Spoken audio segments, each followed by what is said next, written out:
tot respectul pentru domnul doctor, îmi pare rău că nu este aici Luminița, pentru că sunteți două femei care au atâta energie, încât întrebarea mea este de unde vă câștigați? Știu, din activități, din oamenii cu care lucrați. Foarte fericită că am reușit să ajung să o văd pe Ligia, pentru că Ligia este omul pe care îl admir. Admirația și respectul față de ea sunt infinite. Nu vă puteți imagina ce înseamnă sângele, ce înseamnă trombocitul, ce înseamnă plasma și tot ceea ce se obține din donarea de sânge pentru un pacient critic. Lucrez în terapie intensivă și ieri am avut 3 politraume. O polițistă, un tânăr de 31 de ani și un cetățean maghiar de 50 de ani. Toți 3 au avut nevoie, rapid, de transfuzie de sânge.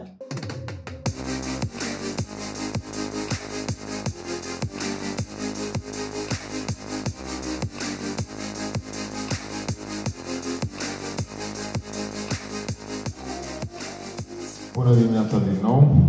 Numele meu este Silviu Vlad și mă bucur într-un fel mă bucur, dar cred că se vede pe fața mea că bucuria e acoperită de emoții. Am fost anunțat aseară că, din păcate, Luminița are o provocare pe care nu o poate depăși încă. E o chestie, nu este o problemă de sănătate, deci este rezolvată, da? Doar că nu avem astăzi printre noi, așa că cei care au venit pentru Luminița puteți bea cafeaua, nu e problemă, dar dacă vă ridicați într-un sfert de oră, înțeleg de ce. Vreau să vă mulțumesc că ați venit la a 14-a ediție a șirului de evenimente în cadrul proiectului La o cafea cu medicul. Eu am evitat să fiu pe acest scaun și pentru că sunt convins că nu mă pricep, dar și pentru că sunt medic ortoped și coordonez asociația care este promotorul acestui proiect. Din fericire, avem mai multe proiecte pe care le promovăm. Aveți pe mese câteva modalități de a intra pe social media să aflați cam ce facem noi în partea de ONG. Și ca să aduc un pic de lumină vis-a-vis de întâlnirile noastre lunare, în fiecare ultimă sâmbătă a lunii ne întâlnim, cu mici excepții. Astăzi nu este ultima sâmbătă a lunii septembrie, este penultima, dar invitata de astăzi deja avea programul pe sâmbătă viitoare, poate ne spune câteva cuvinte mai târziu și de aceea am decalat. În principiu ne întâlnim în fiecare lună, în ultima sâmbătă, și încercăm să aducem în fața dumneavoastră, într-un mediu informal, omul din spatele medicului. Ne lăsăm palatele deoparte și ne întâlnim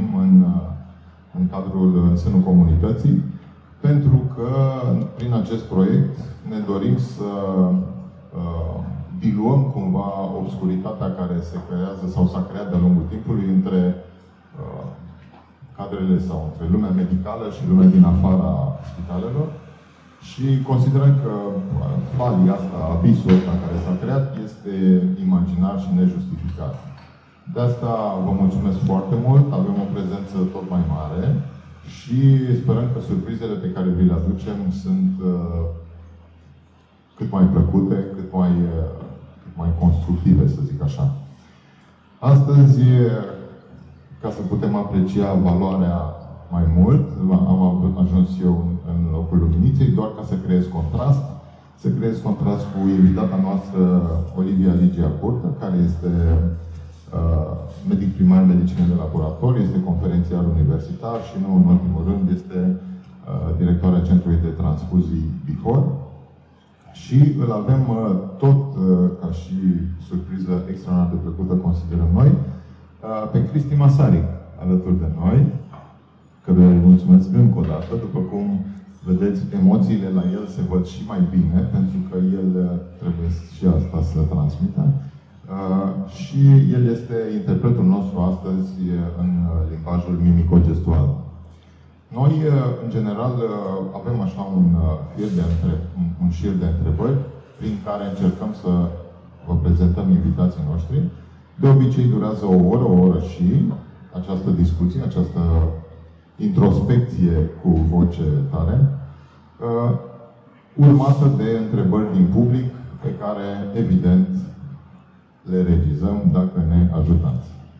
Așadar, bună dimineața, Ligia! Mulțumesc frumos că accepti invitația noastră, mulțumesc frumos că dai ocazia publicului să vadă frumusețea care te caracterizează și nu doar pe exterior, să vadă în direct și să ne bucurăm împreună de prezența ta.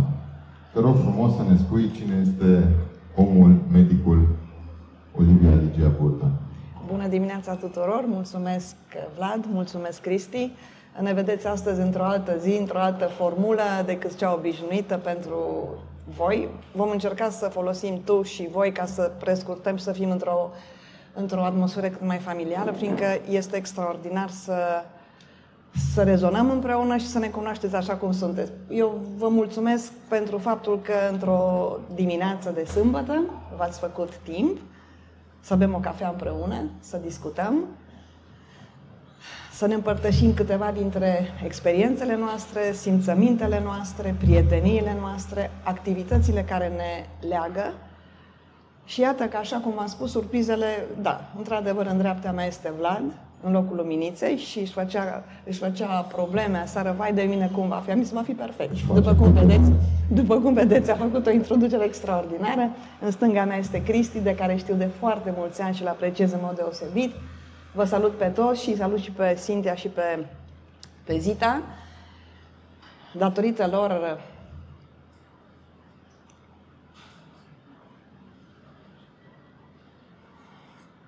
da.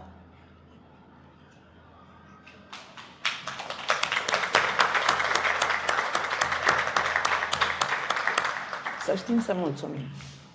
Și știți cui trebuie să mulțumim pentru tot ce avem. Fiindcă trebuie să recunoaștem că suntem cu foarte multe haruri, fiecare dintre noi. Trebuie să ne respectăm, să înțelegem nevoile celorlalți, chiar dacă noi suntem binecuvântați cu toate, și să ne bucurăm împreună. Cristi, poate spui câteva cuvinte și tu. Eu fac semne. Nu toată lumea înțelege semnele. Să ne salut cel puțin. I-am rugat să aibă rolul ăsta. Mulțumesc. Bună dimineața, eu fac semne.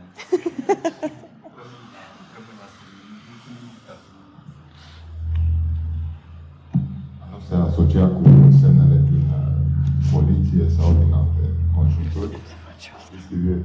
Cred că un pic avem microfonie. Vreau să nu îmi cer scuze pentru zgomotele de fond, pentru stângăcia noastră, pentru că presupunem că ați anticipat astfel de situații și le-ați depășit.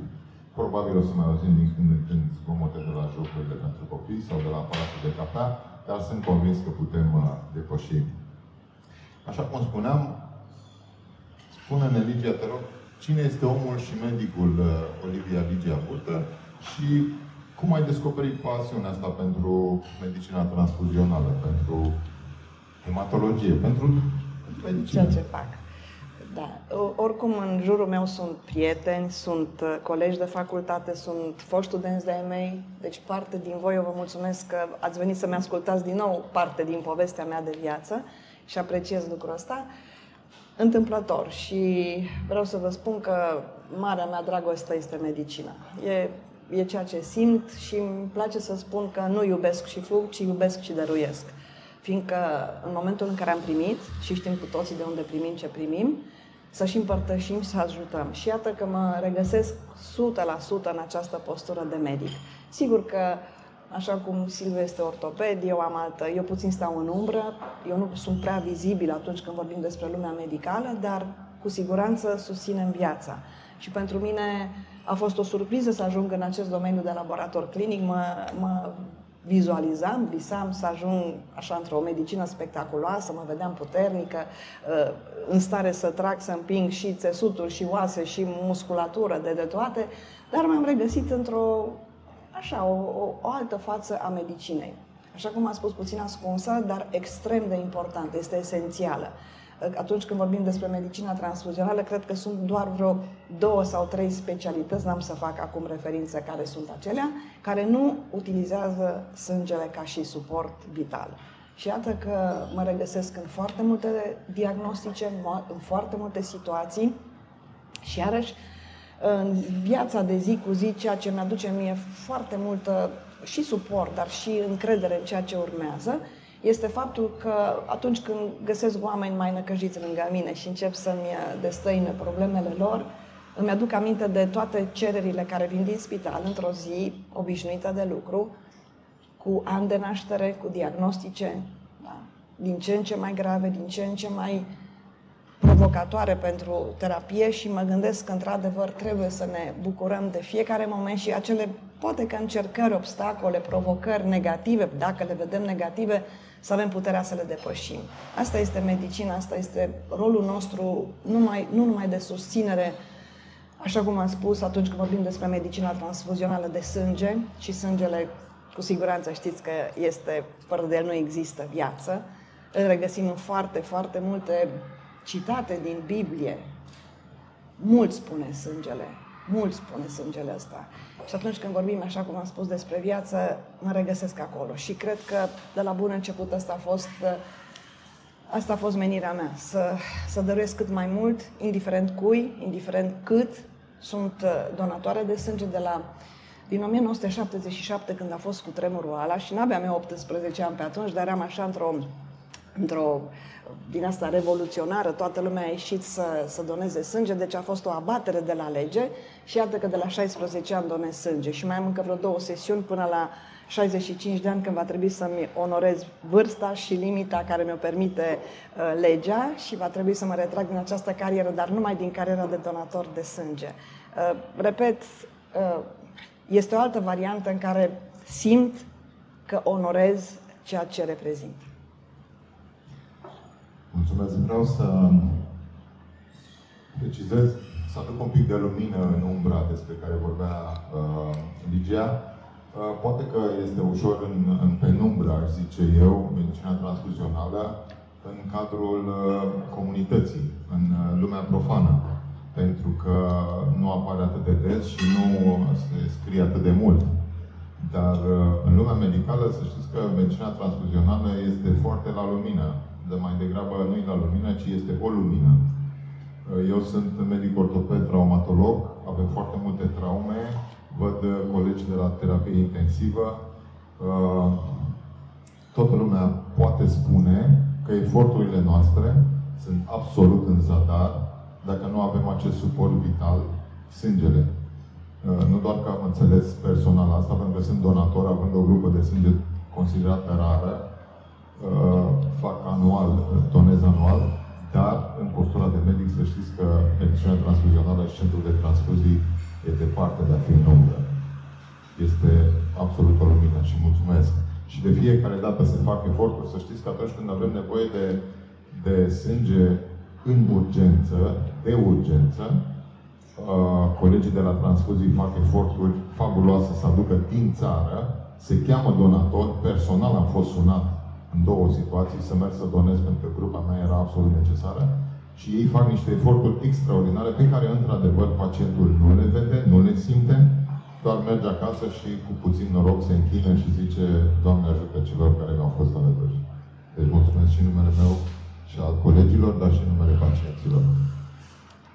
Spune-ne, te rog, cum arată o zi obișnuită pentru un medic, director de centru de transfuzii. Sau chiar centrul de transfuzii Bihor, că mă gândesc că și de județe sunt provocări.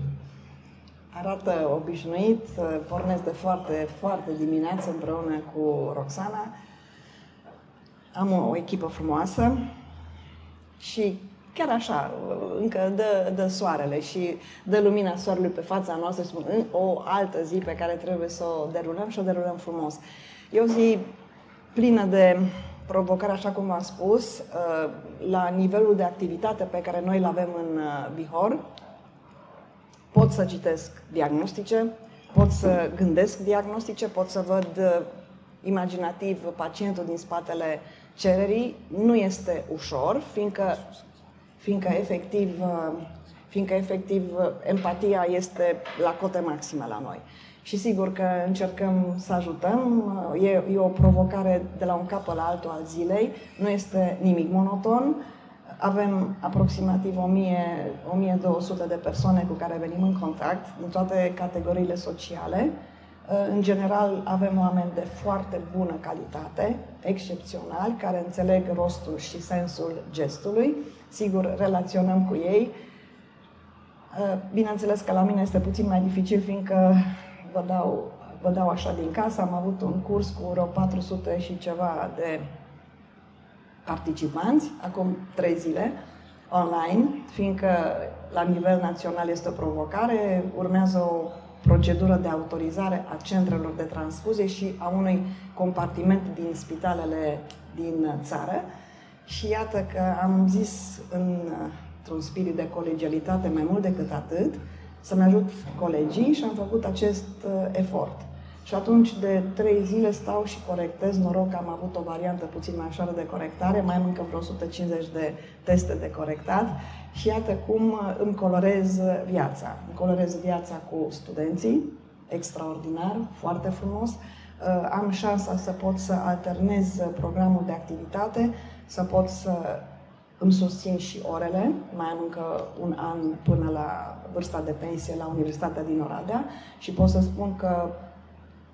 spun că am foarte, foarte multe generații în spatele meu, mii de studenți, absolvenți, îi regăsesc în foarte multe dintre serviciile medicale, inclusiv la ortopedie, și mă bucur așa când mă salută și mă întreabă de sănătate, îi mai întreb și eu, chiar dacă încă nu mă aduc aminte de toți cum îi cheamă, dar parțial așa imaginea îmi revine.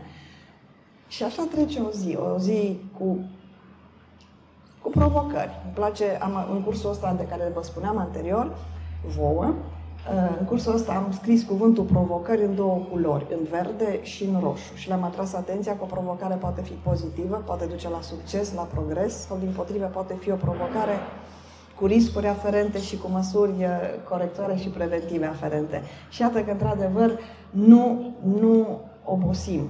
Și nu obosim. O zi de muncă pentru noi este foarte multă împlinire.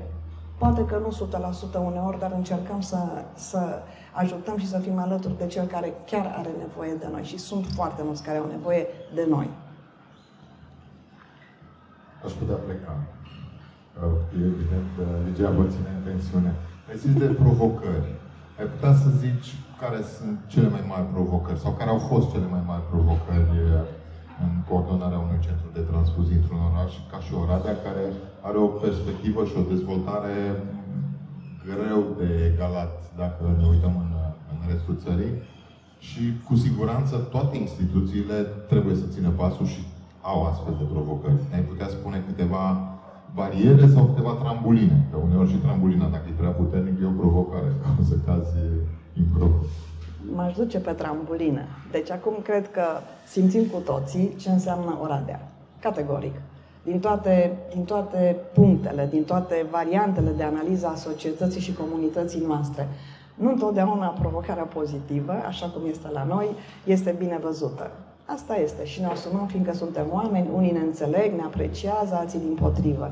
Ceea ce aș remarca aici, vis-a-vis de provocări, este faptul că în ultimii ani, în instituțiile din Oradea, vorbim despre învățământ, vorbim despre sănătate, vorbim despre cultură, vorbim despre sport, se întâmplă lucruri extraordinare. Deci atât de multe provocări pozitive că nu poți să nu-ți ridici și tu ștacheta și să te identifici ca o instituție, repet, esențială, care trebuie să se alinieze cu valorile celorlalți. Și iată cum așa creștem. Eu văd că viteza de creștere și trambolina de care spuneai, Silviu, este formidabilă. Eu atât de încântată sunt de colegii mei, repet, din colegii mei, în acest moment am din nou șansa să spun colegii mei, nu numai din sistemul de sănătate.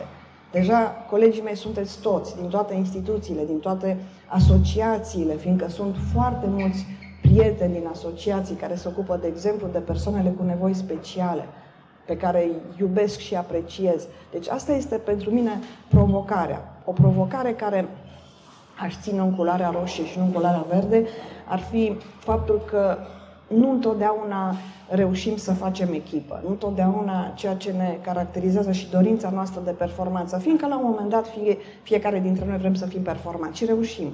Reușim fiindcă ne veți vedea săptămâna viitoare pe mulți dintre noi în aceeași echipă, susținând un eveniment cu totul și cu totul diferit, dar suntem împreună.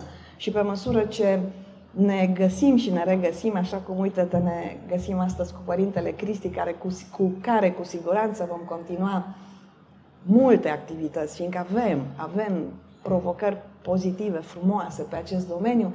Iată că echipa crește, provocările sunt pe măsură și cu siguranță nu o să vă dezamăgim. Suntem responsabili de această comunitate formidabilă. Ne-a dat Dumnezeu rolul ăsta și dacă tot ni l-a dat, trebuie să ne ținem de el. Și mă duc înapoi, provocarea n-aș limita-o doar la medical. Aș lărgi-o la noi toți, fiindcă fiecare dintre noi avem o valoare, fiecare dintre noi reprezentăm ceva la locul nostru de muncă și suntem, eu zic, extraordinari. Eu sunt atât de încântată că fac parte din această comunitate, cu toate provocările ei și că pot să țin fruntea sus și să spun, da, într-adevăr, găsesc soluții atunci când sunt provocate atât la cele pozitive cât și la cele mai puțin pozitive. Dacă n-ați fost mândri de voi până dimineața asta, acum aveți toate motivele, pentru că, după cum vedeți, Ligia reușește să scoată din comunitate și din indivizii care compun această comunitate să scoată frumosul. O să mai stăm un pic pe zona asta profesională, dar o să ajungem și la activitățile paramedicale. Aș vrea să te întreb, apropo, să rămânem un pic la, să zicem, provocări, dar nu chiar provocări, mai degrabă provocări decizionale. Dacă ar fi să ne împărtășești cea mai grea decizie pe care ai avut-o din postura de coordonator al Centrului de Transfuzii, care ar fi aceea? Și fac o paranteză, un pic aprofundez zona de activitate a Ligiei, pentru că este o zonă mai puțin cunoscută celor din afara lumii medicale. De asta aș vrea să fiți familiarizați cu niște provocări pe care s-ar putea și eu să le aud pentru prima dată. M-aș duce doar pe domeniul personal medical, da?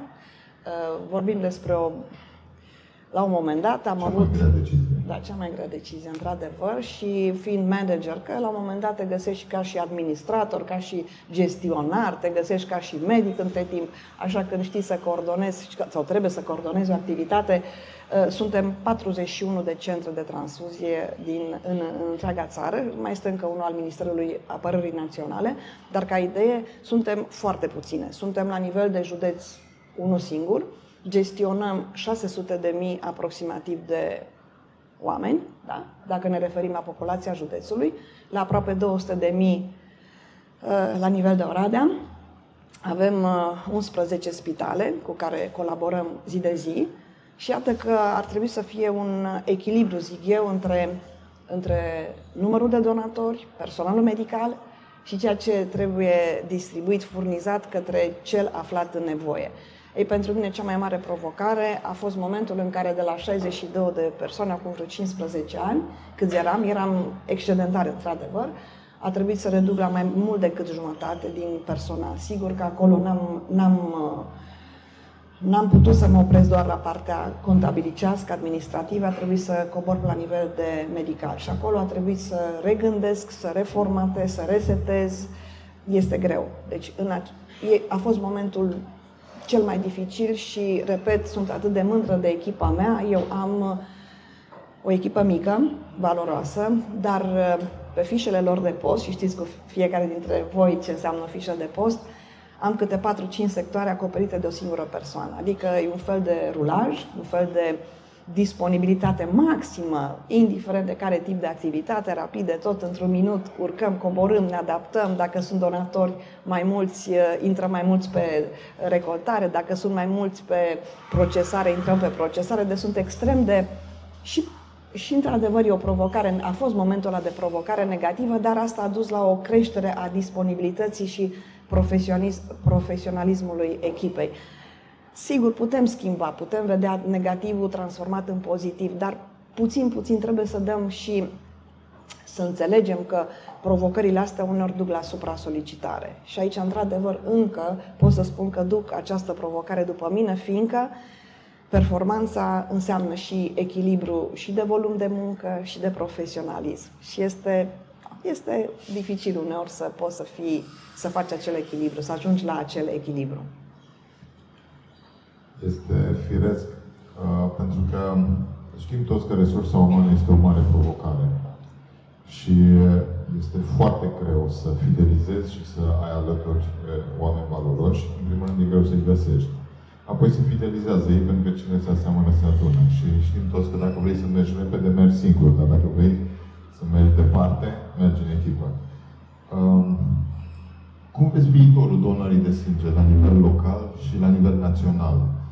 Când eram student, donam sânge pentru că era un voucher și, având deficit material, foarte bine mâncam din voucherul la o săptămână. Eram și mai slim. Acum, nu știu dacă este principala motivație sau nu, dar sigur, donatorii trebuie să vină și noi sperăm că vin pentru că au o educație și un simț civic. Cum vezi tu? Cum resimți acolo? Și te rog să ții microfonul un pic mai aproape. Mi cam curios așa cu microfonul aproape. Pe unii dintre invitați, dintre cei prezenți, că stau plecat, așa cu unii. Am să încerc. Ce să vă spun? Idealul este să vii să donezi din spirit civic, din dorința de a ajuta, așa cum am spus anterior. N-aș putea să vă spun un procent. Eu sper că să fie majoritar procentul care donează, fiindcă așa simt. Trebuie lucrat foarte mult la momentul al donării și al pregătirii momentului donării, fiindcă te regăsești într-o postură în care poți ajuta și nu trebuie să fii ajutat. De acolo pornim. E momentul în care dăruirea ta știi că va rezona și va da și va susține viața. Avem situații și chiar îmi place să menționez acest exemplu în care cred că acum 2, 3, 4 zile am avut un pacient căruia i-au fost nevoie sau i s-au administrat 14 unități de trombocite. Asta înseamnă că în spatele unui pacient stau 14 donatori de sânge. Incredibil ce situații grave, incredibil ce disproporționalitate într-un caz extrem de greu și vedeți ce se întâmplă. Din păcate, eu așa percep ca și centru de transfuzie că este o exacerbare, o creștere a patologiei, a accidentelor care se întâmplă, a situațiilor care deja chiar ne provoacă zi de zi și oră de oră. Când văd accident rutier, traumatism craniocerebral, ATI-ul, UP-ul, foarte multe situații critice. Din ce în ce mai mulți, poate că nu mai suntem noi foarte atenți, poate că nu ne recunoaștem noi pe noi, nici vârsta, poate, nici momentul, nici situația în care ar trebui să fim mai atenți cu noi înșine. Dar donatorul de sânge, repet, mie îmi place să spun că facem parte dintr-un club de elită. Și într-adevăr suntem club de elită. Poate că sună aparent puțin pretențios, dar nu-i pretențios deloc. Ăștia suntem noi, suntem aia care, repet, trebuie să lucrăm foarte mult la suflet, trebuie să lucrăm foarte mult la menținerea noastră ca și într-o stare bună de sănătate ca să putem ajuta mai departe. Deci, pe lângă responsabilitatea familială, pe lângă responsabilitatea profesională, iată că ne mai adăugăm încă o responsabilitate de onoare, de aur, de platină, dacă vreți, să mențin sănătatea ca să pot să ajut în continuare. Este extraordinar și mi-aș dori ca marea majoritate, și cu siguranță sunt foarte mulți donatori de sânge care simt așa cum simt și eu, fiindcă îi văd și le citesc mesajul de pe față și comportamentul lor și reacțiile care le au. Sunt extraordinare. Da, într-adevăr există și un fel de, nici nu știu să o definesc, ce primesc ei acolo, sunt niște drepturi și mă opresc la cuvântul drepturi, dar nu drepturile alea trebuie să ne motiveze. Sunt cu mult, nu vă puteți imagina, la un moment dat îmi aduc aminte de o colegă de-a mea, a ajuns cu o hemoglobină de 3 grame, în varianta în care o femeie sănătoasă ar trebui să aibă vreo 12-14 grame de hemoglobină, deci vă dați seama că arăta ca și peretele, ca și stâlpul, într-o situație disperată și după prima unitate nu putea nici măcar să-și ridice capul de pe pat, după prima unitate de eritrocite primită deja a fost în stare să se ridice. A fost momentul pe care l-am vizualizat, am fost martor a momentului și am zis, Doamne, ce minuni poate să facă, ce minuni putem face. Ce minuni putem face prin sângele ăsta pe care îl donăm. De aceea eu zice că foarte mult trebuie lucrat acolo și să înțelegem că nu ajunge, nu suntem destui. Pe varianta asta de patologie nu mai suntem destui donatori. Gândiți-vă că noi nu avem graniță de județ. Exact cum a spus și Silviu, când avem nevoie, la un moment dat, cred că acum o lună sau două, a fost o situație cu un caz excepțional, un transplant renal la un tânăr, la care nu se găsea eritrocitul cuvenit, fiindcă avea o particularitate a lui. Și atunci, iarăși, s-a făcut apel la nivel național, fiecare ne-am găsit într-o bază de date donator care să fie compatibil și, ca de obicei, Oradea a trebuit să găsească compatibilul. Și l-am găsit, l-am adus de acasă într-o zi de sâmbătă și iată că iarăși am rezolvat o situație, nu știu acum evoluția ulterioară după câteva săptămâni, dar de moment a fost cu siguranță salvat individul. Deci iată cum, la fel ce v-am spus de numărul de spitale din Bihor, păi în București sunt aproape 70 de spitale, cu patologii extrem de severe, cu transplanturi, câte 2 transplanturi. Acum 2 zile au fost 2 transplanturi hepatice pe grup 0 negativ. Deci vă dați seama ce presiune formidabilă. Presiune formidabilă care nu putem lăsa numai pe colegii noștri, fiindcă parte din pacienții din alte centre, din ce în ce mai puțin, și aici e de remarcat.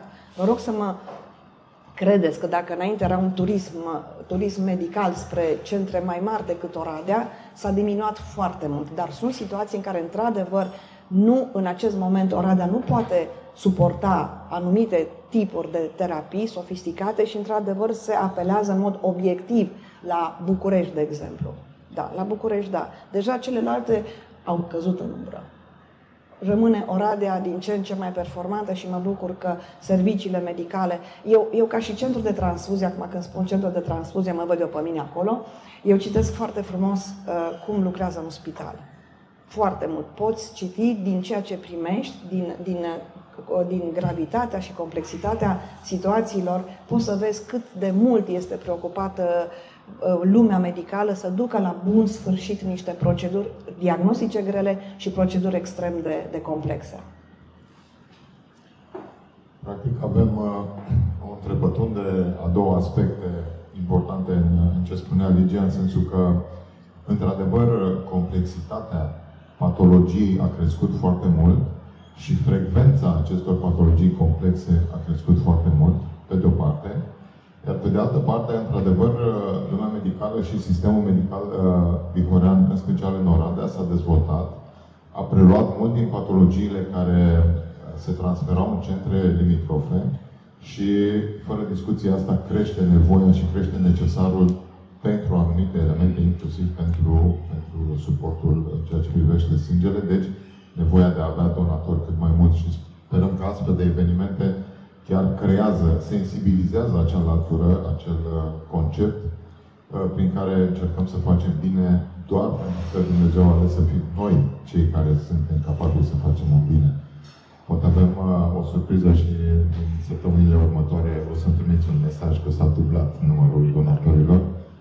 N-ar fi un lucru rău, în special că fiecare dintre cei prezenți pot fi donatori, dar mai mult de atât pot fi catalizatori pentru cei din anturaj care poate au anumite frici vis-a-vis de donare. Și apropo de frici, ce le spune oamenilor cărora le e frică să doneze? Sunt oameni care se tem să doneze. Mai aveți chipuri? Le mai puneți chipuri sau fără? Nici nu-i vaccinăm cu forța și nici chipuri nu punem. Nu mai bine. Nu există frică. Avem așa o categorie de donatori care vin cu intenția asta. Mi-e frică de AC și vin să fac terapia AC-ului. Atunci vin, donează și spun, wow, păi dar nu se întâmplă nimic. Dar de fapt este absolut ok.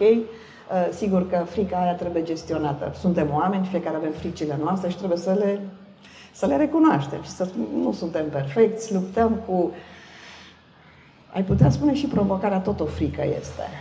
Dar poți să o gestionezi pozitiv. Nu există, sunt niște contraindicații categorice în care nu poți să donezi sânge. Noi încercăm să evaluăm, încercăm să convingem, să modulăm psihic, facem și un pic de psihoterapie, evident, acolo. Repet, echipa este bună, este suportivă și chiar avem multe succese atunci când discutăm despre indivizi care au venit cu un trac, cu o reținere și merg extrem de încântați pentru momentul și gestul și finalitatea a ceea ce fac înăuntru. Da, e ok. Nu, e un prag al durerii. Apropo de pragul durerii, sunt în perioadă de recuperare după 2 fracturi de radius și în sfârșit de mână, ca să fie mai așa, și de genunchi, de rotulă. Și am șansa să dau peste foștii mei absolvenți, fac terapie, ce doamna doctor, nu mergem pe confort, mergem pe durere, pe limita durerii. Și iată cum pe limita durerii este un moment în viață în care te învață, iarăși, o lecție în care nu te duci numai pe confort. Și vei vedea că, de fapt, acea limită a durerii pe care poți să ți-o depășești, din când în când te face mai puternic. Și, într-adevăr, cu rezultatele aferente, chiar dacă pe moment ți se pare că e puțin forțată ieșirea din confort. Dacă ar trebui să schimbi un lucru, sistemul transfuzional din România, sau 2, cât ar trebui? Dar dacă ar fi să alegi unul pe care l-ai schimba azi, dacă ai avea puterea, care ar fi acela? Spiritul de echipă. Aici avem o problemă mare. Am șansa să fiu în câteva grupuri de lucru, chiar la nivel nu numai național, ci și european. Am avut șansa, da, să fiu la Consiliul Europei într-un proiect de câțiva ani. Nu avem spirit de echipă. Și asta, dacă ne uităm puțin în zi de astăzi, da? Vedeți care ar trebui să fie interesul major la nivel național și ce se întâmplă.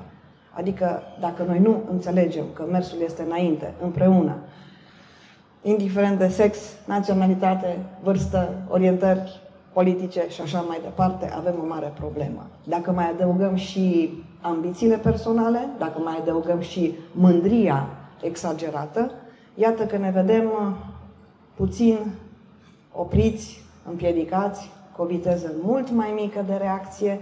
Eu, dacă aș fi fost factor de decizie la nivel național pe transfuzie, momentul era altul. Și mă opresc aici. Nici nu știu pe ce să te felicit, că ai spus sau că te-ai oprit? M-am oprit. Pentru că, din păcate, dacă mergem pe această variantă a remodelării spiritului de echipă, ar trebui cei care se luptă să facă asta să trăiască între 300 și 400 de ani și, în ciuda aparențelor, nu cred că vei reuși să trăiești atâta. Apropo de echipă și de solidaritate, cum vezi solidaritatea comunității orădene atunci când organizați campanii de donare? Când practic promovați și mergeți în sânul lor și ei ar trebui să reacționeze la asta. Cum vezi solidaritatea lor? Dacă este.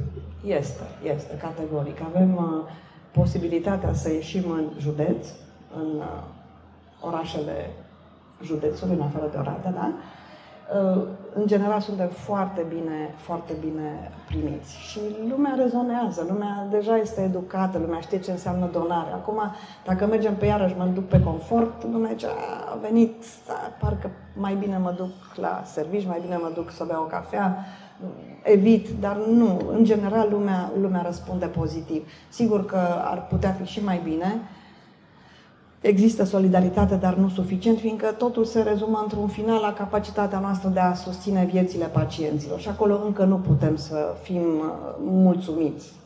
Repet, sunt prea multe cazuri, prea multe complexități, prea multă severitate, agresiune a diferitelor patologii ca să ținem pasul. Nu putem să ținem pasul. Și aici, într-adevăr, avem o disproporționalitate. Deci există solidaritate, lumea înțelege, doar că nu merge până la final cu momentul, cu gestul. Da? Vă dau un exemplu. Când sunt situații grave, apelez pe Facebook și îmi dau așa, sute de share-uri, nu știu, 1200 de like-uri, tra-la-la, toată lumea susține online, wow, formidabil, un caz grav, venim și a doua zi vin 10, 15, poate că, la donarea de sânge. Deci este, da, emoțional reacționăm, dar trebuie să reacționăm și fizic. Trebuie să ducem până la capăt acea reacție emoțională, mai ales când are o motivație atât de frumoasă. Viața, indiferent a oricărui dintre noi. Fiindcă întotdeauna trebuie să ținem cont că ăsta e momentul nostru de bine, nu știi momentul de următor ce ne aduce și trebuie să fim chiar suportivi, indiferent de poziția în care ne aflăm, de o parte sau de alta a baricadei. O să încerc să schimbăm un pic registrul discuției, pentru că sunt foarte multe lucruri importante pe care Ligia ar putea să ni le împărtășească. Am spus că în aproximativ o oră de la începerea evenimentului o să aveți ocazia să puneți întrebări. Aș vrea să mergem într-o direcție ușor în afara profesiei medicale, pentru că ești cunoscută pentru inițierea unor campanii diverse care, de fapt, subliminal transmit tot mesaj medical și uman. Și am notat aici, cred că doar câteva, este vorba de Oradea donează viață, despre Fresh Mogul, imnul vieții, sau One Big Jump. Apropo, One Big Jump este evenimentul care ne-a ocupat sâmbătă viitoare, dar Ligia vă va spune mai multe. Cum reușești să acoperi o zonă atât de largă? Cum reușești să aduni atâția oameni în astfel de situații? Trebuie să spun că am avut plăcerea să o avem pe doamna doctor Patiș, care este undeva acolo și care ocupă la fel un portofoliu vast și foarte, foarte frumos este să văd că are concurență. Cum reușești să faci concurență loială și productivă, da? Cum reușești să faci toate astea și să le acoperi cu succes, s-a văzut până acum? Așa cum ai spus, este interfață. Deci eu, când fac un eveniment, nu pot să nu mă poziționez din postura de medic. De-a lungul activității mele, carierei mele, am avut niște oameni extraordinari. Și aici vă dau câteva exemple scurte. Carmen Rus, care acum este la Filarmonică, atunci când am fost mulți ani când am organizat Imnul Vieții și am ieșit în centru și am făcut niște momente formidabile, m-am dus și am întrebat-o aici la Facultatea de Muzică, ok, cu ce mă ajuți? Uite cu asta. M-am dus la Olimpia Ordea. Cu ce mă ajuți, Olimpia? Uite cu asta. Deci oameni excepționali, oameni cu care nu i-am cunoscut până în momentul ăla și au spus, da, venim cu tine. Sunt foarte multe exemple, foarte, foarte multe. Acum sunt și ele introduse în evenimentul de săptămâna viitoare. Alex Stoica de la Donorione, care e de față, la fel. Cu ce te pot ajuta? Deci nu există condiționări. Nu există eu de aici câștig ceva sau pierd ceva. E momentul în care toată lumea reacționează pentru comunitate. Ăștia sunt oamenii frumoși, o văd pe Denisa. Oamenii pe care chiar te poți baza în orice moment, fiindcă o colaborare corectă și onestă și profesionistă este momentul în care îți faci un angajament să ți-l ții. Și iată că în această comunitate suntem foarte mulți. Ceea ce pe mine încă mă mai nemulțumește este faptul că nu ne cunoaștem toți între noi. Atât de frumoase lucruri se întâmplă, atât de izolate, nu suficient de mult mediatizate. Dar când intri în evenimentul ăla, vezi că se întâmplă minuni, exact cum se întâmplă astăzi. Văd colegii pe Moni de la facultate, pe colegul de la spitalul din Băile Felix de recuperare, prietenele mele care sar pe ghete. Ăștia suntem noi. Ăștia, fiecare venim, îl văd pe Silviu care face Krav Maga, nu? Și așa. Deci, iată că într-o viață de om nu trebuie să te oprești numai la profesia. Profesia poți să ți-o proiectezi pe foarte, foarte multe alte domenii. Și chiar găsești oameni frumoși care rezonează cu tine. Am avut și oameni care, în primul moment, și chiar am avut șansa să fiu și prorector, am avut vreo 16.000 de studenți, așa cu care mai aveam eu niște discuții, niște probleme de rezolvat, dar la un moment dat m-am dus la o altă colegă ca să vă dau exemplu, că nu toată lumea rezonează, nu toată lumea e pe aceeași lungime de undă, m-am dus și am spus, uite, vreau să fac un eveniment pentru studenți. Cu ce vii? Păi mi-a spus soțul că dacă nu iese niciun ban de aici, nu pot să... Colegă de... Așa. Și am spus, nu-i posibil, nu pot să înțeleg omul care condiționează o activitate de așa anvergură, de o frumusețe și cu oameni atât de frumoși când te gândești la studenți. Studenții sunt șansa noastră de mâine. Dacă nu ne creștem bine și nu ne ocupăm de ei, nu avem prea multe șanse, indiferent pe care domeniu de activitate ne-am duce. Noi trebuie să fim extrem de deschiși la toate aceste aspecte, așa cum noi suntem, cum se spune, doctor de așa, iată-l pe Cristi, doctor de suflet. Păi dacă noi nu suntem în echipă și nu ne înțelegem rostul și conlucrarea și comunicarea între noi, iarăși suntem deficienți. Deficienți. La suflet, la ceea ce trebuie să reprezentăm. Și atunci când mă duc în comunitatea noastră, repet, putem și facem minuni. Facem minuni fiindcă atunci când te gândești la viață, și eu mă gândesc tot timpul la viață, eu îi mulțumesc lui Dumnezeu pentru ceea ce mi-a dat. În orice moment, dacă se întâmplă, eu pot să-i mulțumesc că am făcut foarte mult și numai datorită lui. Tot ce avem, avem de acolo de sus. Cine se poziționează peste și gândește că el este cel care are minte, el este care așa, este total în afara realității. Suntem acolo, suntem într-o relație cu divinitatea și trebuie să ne respectăm. Eu mi-o respect, am o colaborare excepțională, ceea ce îmi dă și energia asta și puterea și dorința de a ajuta și dorința nu neapărat de a ieși în față, fiindcă în momentul în care poate că sunt și persoane care spun asta, tot timpul vrea să iasă în față.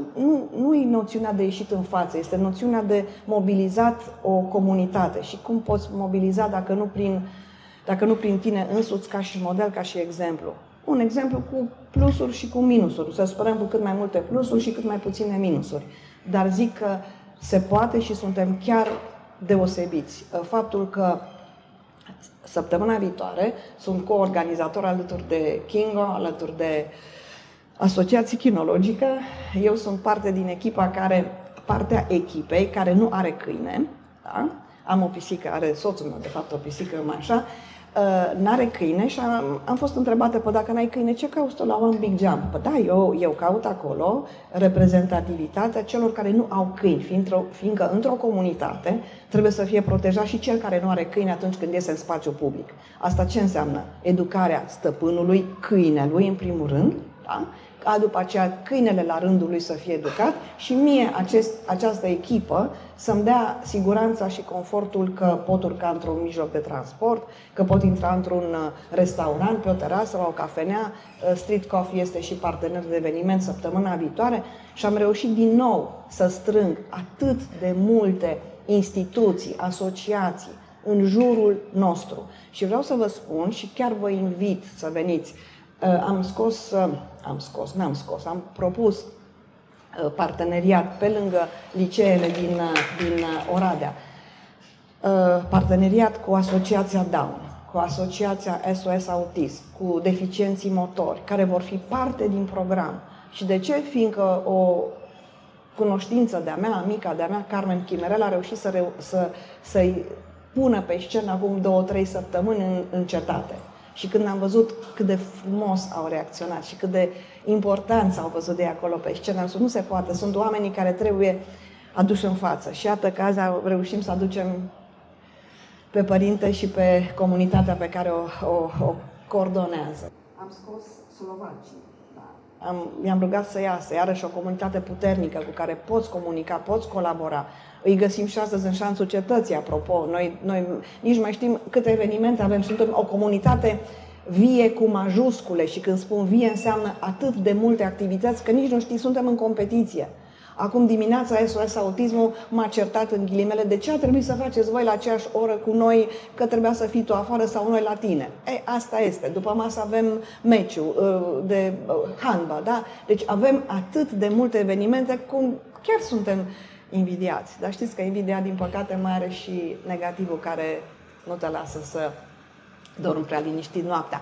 Dar ca idee, unul dintre momentele de săptămâna viitoare, și de aceea l-am rugat pe Silviu și a fost foarte drăguț că a avansat cu o săptămână întâlnirea din cadrul proiectului lor, foarte frumos, și le salut și pe cele două colege și pe tine care ești responsabil de canalul YouTube.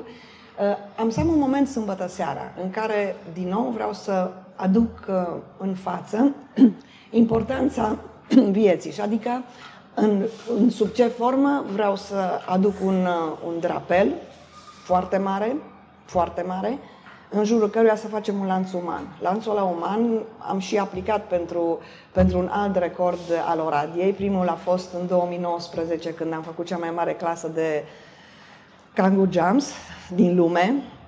A fost extraordinar, da? Și încercăm să aducem din nou Oradea pe lângă Turzo, care a adus Oradea încă cu vreo 3 sau 4 recorduri mondiale, să facem un lanț uman. Să facem un lanț uman la crepuscul, Ovid Pop ne va ajuta cu drona, mai avem și pe Silviu Filip lângă noi, care ne va ajuta și ne va filma de sus acea configurare a unui lanț de susținere, o susținere simbolică în care să ne dăm curaj și putere unui altuia, să nu avem frică de ac, să înțelegem ce înseamnă un diagnostic, să înțelegem ce înseamnă o patologie care poate fi susținută printr-un gest. Bineînțeles că am să fac o invitație oficială tuturor colegilor mei din toate spitalele, tuturor instituțiilor cu care eu colaborez extrem de mult, cu ISU, cu Jandarmeria, cu Poliția de Frontieră, cu Inspectoratul Școlar. Vreau să-i chem pe toți afară, fiindcă trebuie să dovedim o dată în plus că suntem pentru viață și înțelegem rostul ei. Respiră bine. Da, este frumos ce spune Ligia. Să știți că vorbim despre record, se referă la un record care intră în Guinness Book. Nu este un record personal, este un record al fiecăruia dintre cei prezenți la acel record. Și îmi place ideea asta, cum reușește să aglutineze, ca să folosesc un termen din medicina transfuzională, oameni care au sisteme de valori comune. Îmi place, bineînțeles, și ideea de a educa stăpânii câinilor, și eu am câine, ca să putem să ne plimbăm liniștiți prin parc, fără să ne murdărim pantoful. Știm asta, nu toată lumea are suficientă aplecare, ca să zic așa, asupra câinelui său. Este foarte frumos și sunt convins că se va reuși lanțul despre care vorbești. Sunt convins că și de aici vor fi prezenți. Care ar fi dintre toate proiectele astea, dacă ar fi să ai un moment de egoism și să numești unul dintre aceste proiecte că ar fi proiectul de suflet? Ia un moment de egoism. Ia-ți o secundă și zi repede și apoi repede. Păi, imnul vieții, ar zice. Imnul vieții. Imnul vieții. Da, e primul din lume. Nimeni nu s-a gândit să facă un imn al vieții pentru donatorii de sânge.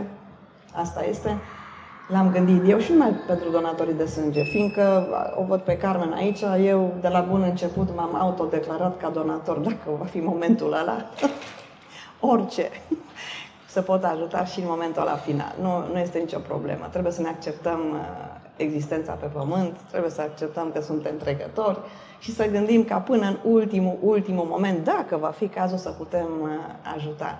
Și să trec într-o manieră puțin mai tinerească și mai optimistă. De aici, dintre cei care suntem între noi, deja văd actorii, parte dintre actorii de săptămâna viitoare. O văd pe Mihaela, pe Roxana, o văd pe Ica Locovei, o văd pe Moni. Deci pe noi îl văd din nou pe Alex Stoica. Ne veți vedea pe scenă. Foarte interesant. Foarte interesant să te vezi cântând, să te vezi dansând, să te vezi sărind pe ghete, să te vezi prieten cu câinii altora, fără să ai emoții. Ne veți vedea în mai multe posturi și chiar am încercat să dăm foarte multă culoare. Veți vedea, dacă intrați pe program, din nou acele instituții de vârf extrem de reprezentative, inclusiv Teatrul Regina Maria, Șerban Borda, care va veni. Încercăm să ieșim așa cu aspectele cele mai frumoase ale noastre ca și comunitate. Fiecare dintre noi avem oportunitatea.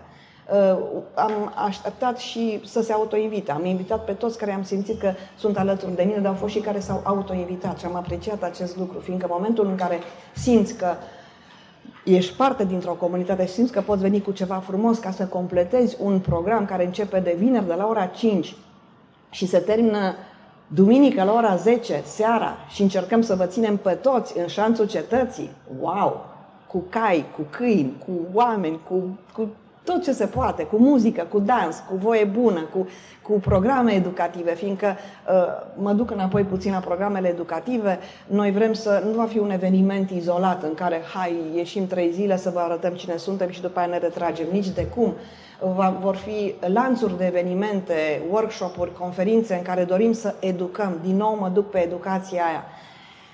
Vă dau un singur exemplu ca să înțelegeți că avem nevoie de educație. Mă duc iarăși în domeniul animalelor, în care primăria a oferit 700 de proceduri de sterilizare metișilor, câinilor metiși, da? Și până aproape de finalul campaniei erau sterilizați doar 300. Deci, iată, și vă mărturisesc că eu până n-am ajuns eu, medic uman, să fiu interesată de aceste aspecte canine, N-am știut nici ce-i testul ăla TSAC care îi dă 9 abilități câinelui și care poate să meargă, cu care poți să te duci oriunde. Da, n-am știut ce înseamnă educarea stăpânului, educarea câinelui, câinii terapeuți, inclusiv cei de la asociațiile, de la persoanele cu nevoi speciale, nu știau că în Oradea sunt câini terapeuți. Păi câinii terapeuți tot mă duc în domeniul medicinei umane. Și iată cum vom avea serii întregi de psihologi canini, de psihologi umani, de medici, care vor fi invitați exact pe în această manieră, ca și acest eveniment, să dezvoltăm puțin și să înțelegem ce înseamnă educație. Avem nevoie de educație.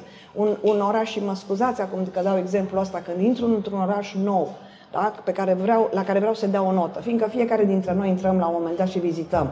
Păi mă uit în primul rând ce găsesc pe stradă.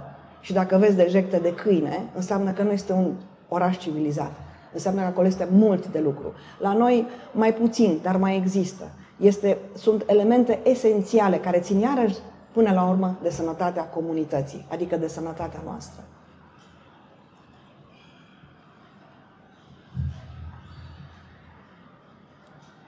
Am luat 3 secunde ca să digerăm un pic ce a spus Ligia. Și aș mai fi luat încă 5 secunde ca să pot să pun o întrebare pe care la fiecare eveniment o avem și care este incomodă unora dintre noi. Mie mi-este incomodă de fiecare dată, doar că n-am fost în postura în care mă aflați.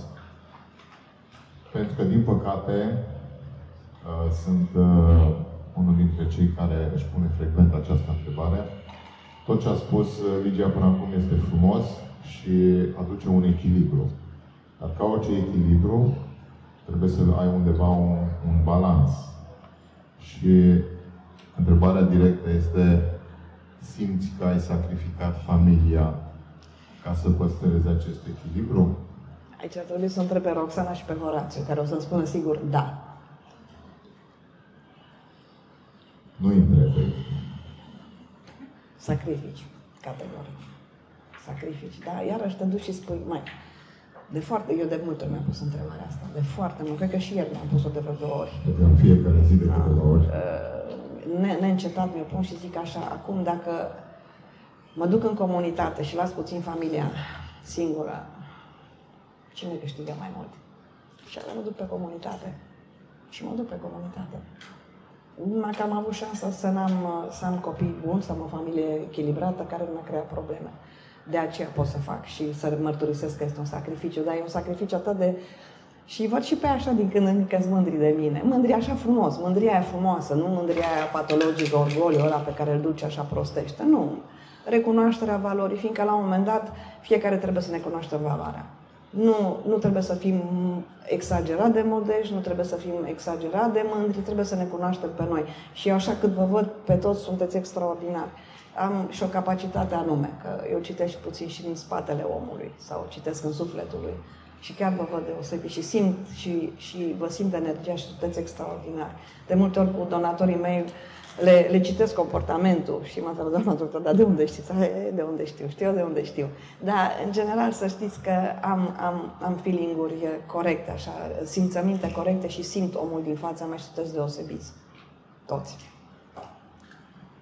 Este o lecție pe care familia ți-a dat-o și care a influențat parcursul carierei? Este o întrebare, înainte să răspunzi, să te gândești un pic, că fac eu aici. Dau eu o formă de răspuns. Pun această întrebare pentru că sunt într-o situație similară, adică simt că cei apropiați au fost sacrificați și în această sală sunt cel puțin 2 persoane care sunt dovada vie a unor situații similare. Și momentul cel mai dureros a fost când fiul meu cel mare, am 2 băieți extraordinari, și fiul meu cel mare este clasa 11 în biochimie, evident, ca orice tată, medic și mamă, tot medic. În subconștientul nostru așteptam ziua în care o să ne spună când începe. Și dacă tot n-a venit ziua aia, l-am întrebat eu, cum facem cu halatorat? Mai luăm o măsură mai mică sau? Și fiul meu cel mare mi-a spus, eu nu aș vrea să ajung medic. Pentru că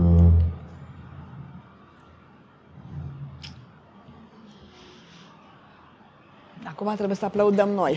Pentru că dar pe el îl aplaudați acum, nu pe mine. Pentru că n-aș vrea să fiu absent din viața celor apropiați atât de mult cât ești tu. E foarte dureros. De la un copil de 17 ani să auzi asta, pe care îi crezi copii, că ce știu ei. E foarte dureros. Și din păcate nu-mi învăț lecția. Și mă doare o zi, mă doare două, mă doare când îl revăd, mă doare dimineața, mă doare seara, dar revin. Parcă sunt dependent, dacă e un masochism din ăsta tot subliminal. Pentru că eu nu mi-l doresc, dar îl am. Și știu că la sfârșit rămâne un sacrificiu. Da, este un sacrificiu ca să rămânem niște modele, zicem noi, în viața lor. Sperăm că modele pe ansamblu pozitive. Dar știu că în momentul în care el mi-a răspuns asta, pentru mine a fost o cotitură în minte și în trăire. Și un pas în spate n-am făcut, pentru că, din fericire, nu știu direcția asta. Dar un pas în lateral cred că am făcut și mi-am făcut o analiză, zic eu, mult mai obiectivă a unor decizii și direcții. Și de asta întrebarea, acum pentru că o adresez eu și nu Luminița, pentru mine are o altă încărcătură și de asta cred că toți invitații trebuie să facă această radiografie, ca să zic, a sufletului și a minții și să ne răspundă dacă familia a dat lecția importantă. Am să încep cu partea finală a răspunsului tău sau a intervenției tale. Dacă n-am fi performanți, n-am duce în spate. Dar fiindcă vedem că în fiecare zi facem ceva bine, că în spatele nostru rămâne ceva bun, că avem rezultatele activității noastre sunt pozitive, nu poți nici măcar pe loc să rămâi. Nu poți. Pentru mine, apropo de exemplu care l-ai dat tu, copiii mei sunt absolvenți de donori, eu amândoi, și amândoi au ales cariera de medic. Eu, importantă cu bărbatul, uite, vezi, na? Au știut să copieze. Nu pe noi ne-au copiat. Nu noi le-am trezit orientarea asta, ci domnul profesor de biologie Butiri. Și copiii mei, așa cu un zâmbet sarcastic, au venit așa, că te crezi tu, sau Ovi, Nana, domnul profesor. Și uite-te că a fost momentul în care, fără să îmi doream, sigur, cum să nu-ți dorești, da, generație după generație, dar n-am forțat. I-am lăsat și am fost foarte încântată și eu cred că alegerea a fost bună. A fost și un mentor deosebit și momentul ăla de inspirație a fost extraordinară și au realizat. E frumos.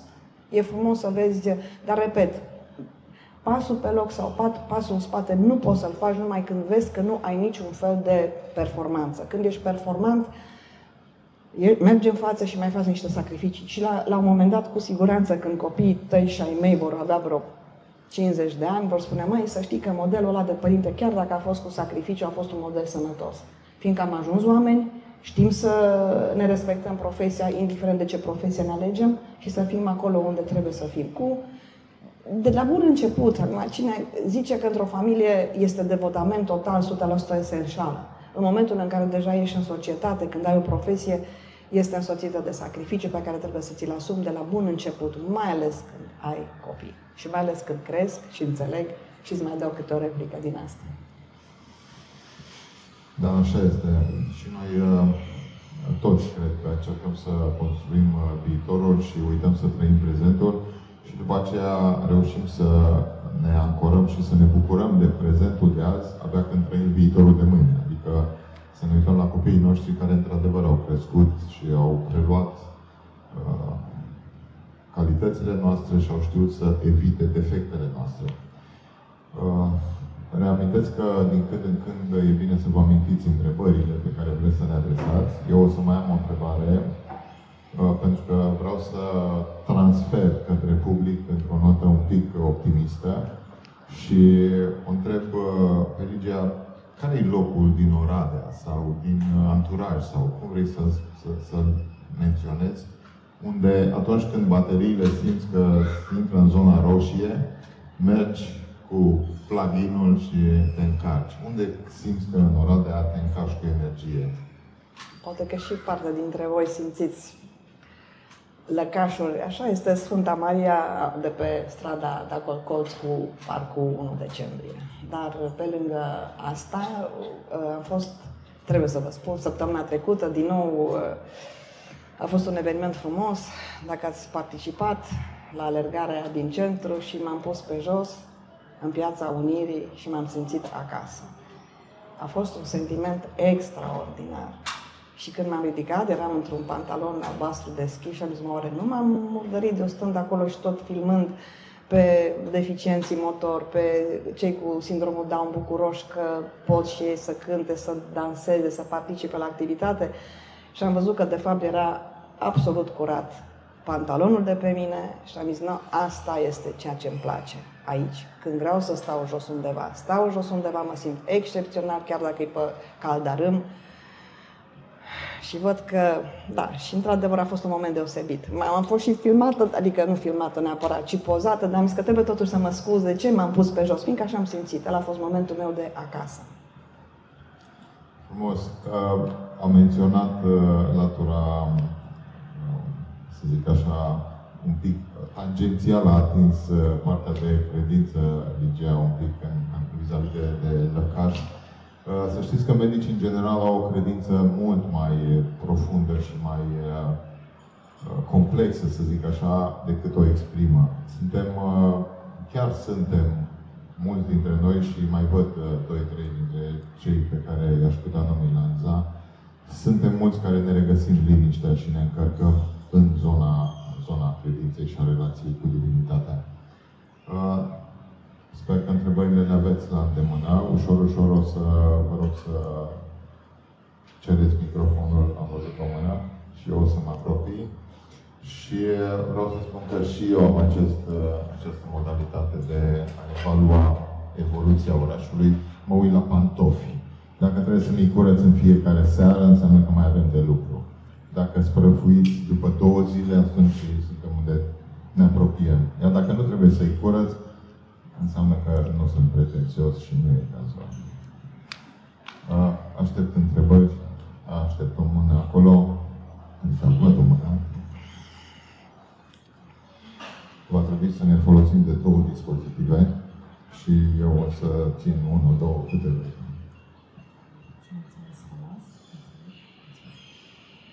În primul rând, felicitări pentru tot ceea ce faceți. Aș avea 3 întrebări.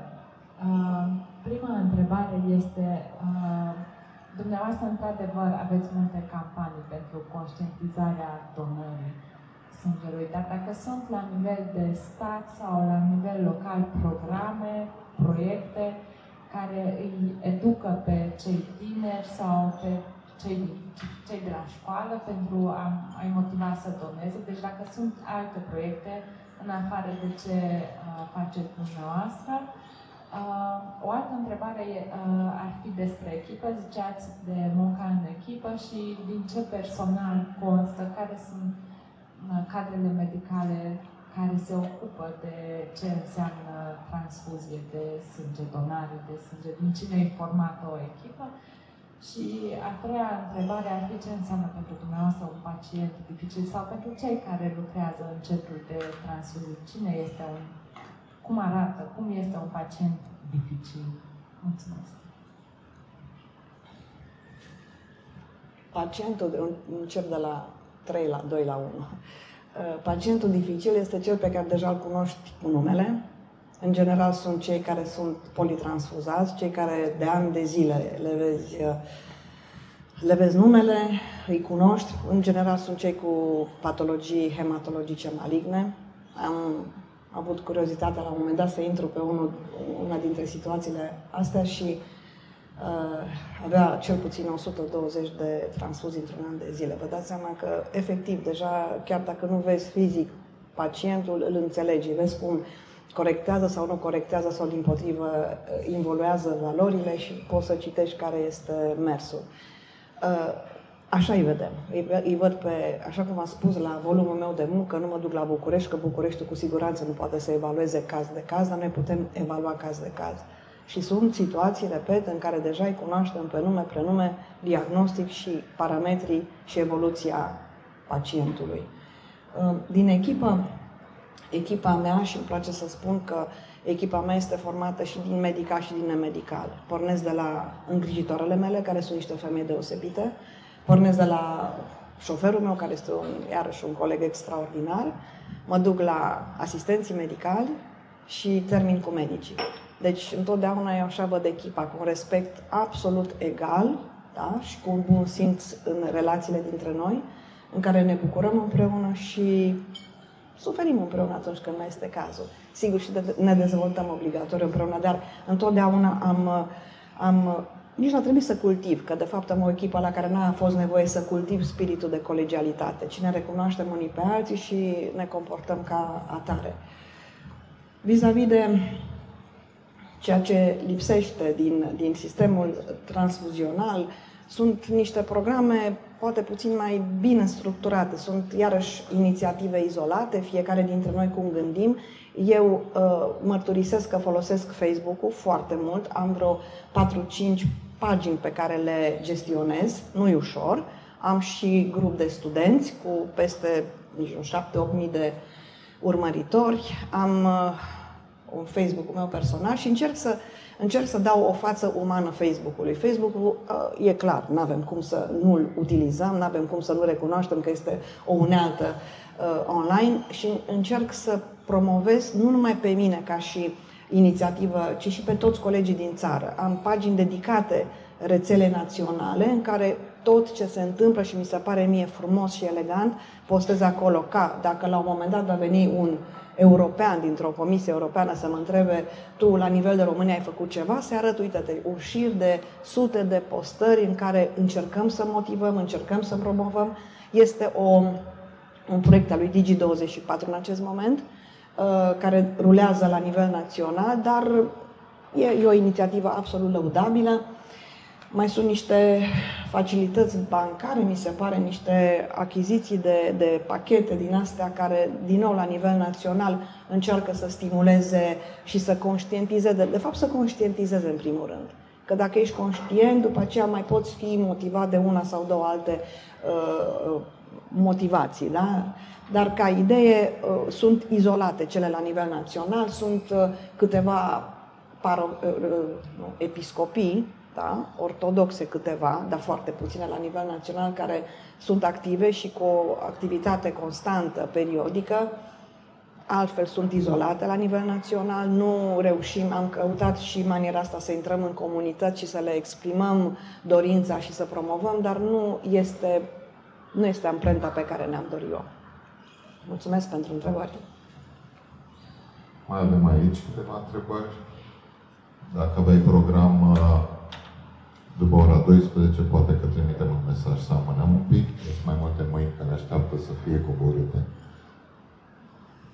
Mulțumesc. Mai provocat, Ligia. Ok. Vreau să schimb perspectiva pentru că nu-mi place să stau cu spatele la nimeni. Ai folosit foarte multe cuvinte cheie, Ligia. Mă gândeam în timp ce vorbeai de care dintre ele să mă leg. Foarte multe și chiar cuvinte cheie. Am să mă leg de cel pe care l-ai folosit împreună, respectiv echipa. Ne cunoaștem stăteam și socoteam de prin 2006-2005, cam așa, și ne-am cunoscut în momentul în care tu erai prorector la Universitatea din Oradea pe probleme studențești. Vă mărturisesc sincer că în momentul în care Ligia mă suna după primul nostru proiect, mă gândeam: Doamne, ce idei mai are! Cum o să fac să mobilizez studenții? Deci erai atât de plină de idei și de energie pe care o dovedești în continuare, și mă bucur să te văd așa, încât pur și simplu, cum să spun, ai reușit să ne aduni împreună, alt cuvânt cheie. Ai adunat împreună studenți, ai adunat împreună cadrele didactice, ai fost fantastică. Iată că ai plecat de acolo, mă refer din postul de prorector, și ai reușit să faci același lucru pe alt platou, pe o altă zonă. Te felicit pentru asta. Cu tot respectul pentru domnul doctor, îmi pare rău că nu este aici luminița, pentru că sunteți două femei care au atâta energie, încât Întrebarea mea este de unde vă câștigați? Știu, din activități, din oamenii cu care lucrați. Încă un aspect, eu n-am alte întrebări pentru tine, Ligia. Vreau să spun că vis-a-vis de donarea de sânge, am donat o singură dată fiind obligată când m-am înscris la școala de șoferi. Ca să-ți faci grupa sanguină. Eram anemică tânără fiind, acum nu mai sunt anemică, dar vârsta nu mai îmi permite. Spuneai tu că peste 65 nu se mai poate. Dar, într-o zi mai suna la telefon, nu știu dacă tu ți-amintești, era în urmă cu vreo 4, 5, 6 ani și m-ai întrebat: băiatul ăsta frumos și serios pe care îl cheamă Radu, e fiul tău? Da, este fiul meu, donează de peste 10 ani, foarte consecvent. La un moment dat își făcea un tratament cu fier și am întrebat pentru ce. Pentru că vreau să merg să donez. Și sunt fericită că e așa. Și vis-a-vis de cuvântul sacrificiu pe care l-ați folosit, am trăit și eu momente asemănătoare, în momentul în care eram foarte implicată în comunități de tot felul, dar ce am constatat, lucrând cu studenții, auzindu-i pe ei ce fel de probleme au în familii, am conștientizat ce fel de probleme aș putea eu să am dacă nu iau niște măsuri în acel moment. Aveam copii adolescenți. Deci, acest sacrificiu, până la urmă, fiind în comunitate, ne dă niște lecții pe care le putem aplica în familiile noastre. Eu cel puțin așa consider. Mulțumesc mult de tot, chiar am avut emoții și mă bucur foarte mult că te-am văzut. Regret că n-am văzut-o pe Luminița. Îi transmiteți dumneavoastră, dar mă bucur că v-am, domnul doctor, și ca să fac asta, doctorul Luminiței. Da, mulțumesc frumos. Astăzi am încercat și eu să o suplinesc, de aceea mi-am luat sacou și cămașa. Am zis că dacă frumos și deștept nu sunt, măcar îngrijit să fiu. Chiar până la rochiță n-am reușit să ajung, nici nu se va întâmpla în următoarele 20 de vieți. Dar în rest, am să-i transmit totul Luminiței. Poate luna viitoare adusesem și o lată cu roșii, în cazul în care mi iese foarte rău, să transmiteți mesajul subtil. Dar nu le-a folosit încă nimeni, sau poate da, doar pentru o salată. Deci îi transmit cu siguranță. În cazul în care nu vă deranjează că nu Luminița vă aduce microfonul, vă rog, doamna doctor, să ne adresați întrebarea. Nici blond nu o să fii, domnul doctor. Cu certitudine.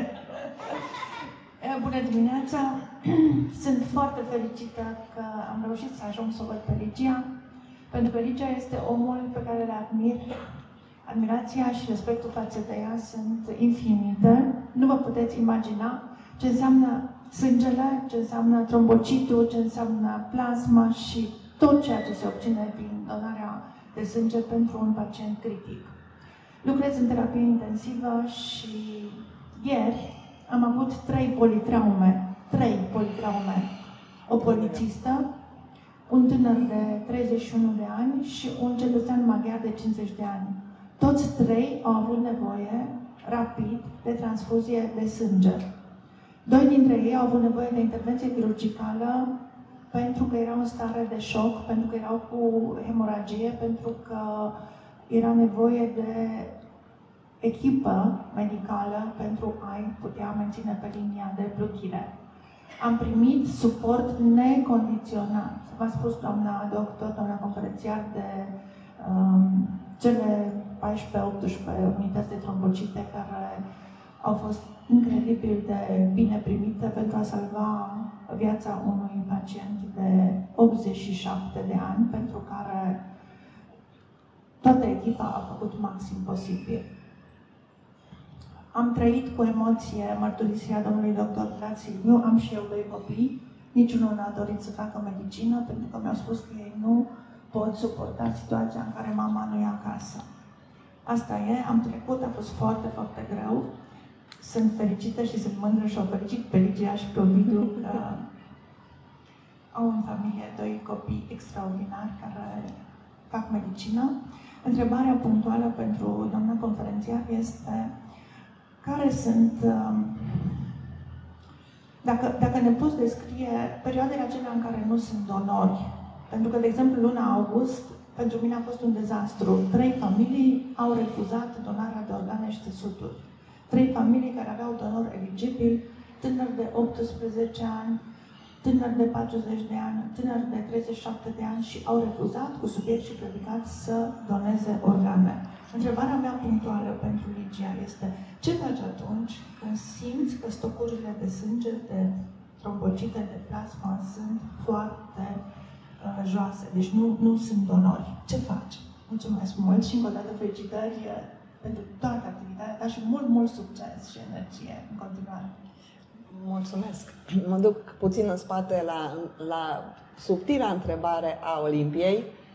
Deci energia vine din comunitate și vă rog să mă credeți că dacă n-aș avea comunitatea și oamenii frumoși de lângă mine, degeaba aș vrea să fac ceva, că aș fi singură, exact cum a spus Silviu, aș alerga singură până aș obosi. Nu. Din comunitate, din oamenii, din energia asta pozitivă putem construi împreună. Și asta este, bineînțeles, sub directa ghidare a, știți voi cui. Mă duc la întrebarea lui Carmen. Am avut o experiență cu Carmen, întâmplător cunoșteam familia, 2 copii, mama potențială donatoare de organe, ne-am implicat împreună, a fost acum câțiva ani și am simțit trăirea și responsabilitatea formidabilă care trebuia luată de către copii, să spună da sau nu. Foarte mult m-a marcat, foarte mult m-a marcat. Am avut discuții cu ei, le-am explicat ce înseamnă continuitatea, ce înseamnă gestul. Într-un final, da, au acceptat, dar m-am pus, așa cum am spus, empatizez foarte tare și m-am pus în pielea lor și am zis, măi, poate copiii ăștia toată viața lor își vor pune aceeași întrebare. Și atunci am anticipat și vă spun la modul cel mai cinstit și senin, vă spun, fără niciun fel de... Am luat această hotărâre ca eu să preanunț copiii mei, ca niciodată acea responsabilitate să nu fie a lor. Este responsabilitatea mea, în deplinătatea facultăților mentale, zic eu, da? În care simt, rezonez că pot să fac acest lucru. Se va putea face, nu voi face nimic, dacă va fi cazul, vor face alții ceea ce trebuie făcut. Deci este excepțional de important, repet, să ne conștientizăm viața, momentul, potențiala evoluție și modul în care poți într-adevăr să continui într-un fel sau altul, fie în inima cuiva, fie în gândul cuiva sau poate mai mult decât atât. Atunci când nu avem foarte rar situația în care, cum să spun, evoluția este ireversibilă. Avem situații în care vedem cum de la o zi la alta, indiferent de cât de mare efort am face și cât de mult trimitem către spital, evoluția este ireversibilă. E foarte frustrant, extraordinar. Am avut, repet, noroc, avem extrem de multe rare momente, extrem de puține momente în care nu putem onora, fiindcă este o situație aparte a eritrocitului și nu găsim compatibilitate. Ei, și atunci stăm și vedem cum de la o zi la alta, cu toate variantele noastre de compatibilități, de încercare de a ajuta, nu putem. Repet, avem șansa să fie extrem de rar, dar este extrem de frustrant. Și aici trebuie din nou să ne gândim ce pot face eu? Ce pot face eu mai mult decât face cel de lângă mine? Și să știți că putem găsi așa. Eu am deja o listă lungă pe care tot mi-o completez. Pe măsură ce mai îmi vine o idee, iar mai pun acolo. Și, repet, ce mă bucur este că nu îmi responsabilizez familia. Eu deja m-am autoresponsabilizat pentru acel moment potențial în care se știe că așa vreau și nu va veni copilul meu să plângă pe umăr să mă întrebe oare bine am făcut sau nu am făcut bine. Trebuie făcut, fiindcă eu cel puțin așa simt și ca și mine câțiva dintre colegii mei. Ne-am găsit câțiva mai așa. Și ne-am dus la notar și a spus notarul degeaba vii la mine că nu, încă legislația nu permite. Nu, bine, atunci mă duc la copiii mei și le spun, mai copii, așa să știți, că mama voastră este dispusă până la capăt. Asta e răspunsul meu.